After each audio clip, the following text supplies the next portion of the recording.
Absolutely, especially when they're teenagers or 20-something, they want to, yes, exactly, be accepted. And then the liked. other thing I did do is I was in the moment, and there were times I'm always in the moment, but I really had to let go of the regret of yesterday, the fear of tomorrow, and live in the moment and be present.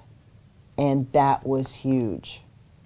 That was huge. And especially, I had gone through the custody case and all the domestic violence and all that stuff, and it was just like, it was so easy to look back or try to worry about what was coming.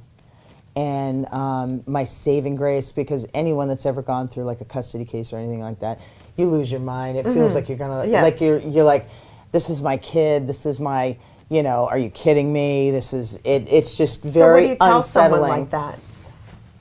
If Well, they lose their... you know what it is? What? Be in the moment.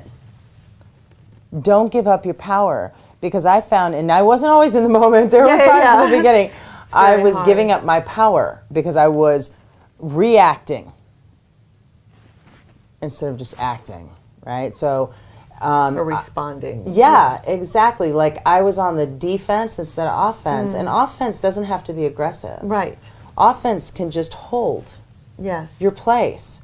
And, I started being in the moment because I started realizing that I was missing some of the moments. And my daughter finally said to me, she was little, she was like, Mom, come play with me. I don't even remember what she said. All I remember is she wanted me to have a tea party with her on the floor. And my head... You're like, well, I have things my head to is do. over I'm trying here. to save from you. behind, I'm trying to save us. from behind and ahead and everywhere else. And I was like, okay, this is insane. Yes. What do I have? I have right now. That's all any of us have. We have no guarantee in our wallet that says I'm going to be here tomorrow. I have right now. Yeah. And I'm like, wait, you know what? I sat on the floor with her and I purposely paid attention to my mind. And it was very interesting to me because I was like, well, what about that paperwork that he just turned in? Well, what about this? Blah, blah, blah, blah. What about this? And I was like, I've got to let all that go to be present in the moment. And I deal with a lot of executives that do that. Or people that are trying to go into new companies or other things. Yes.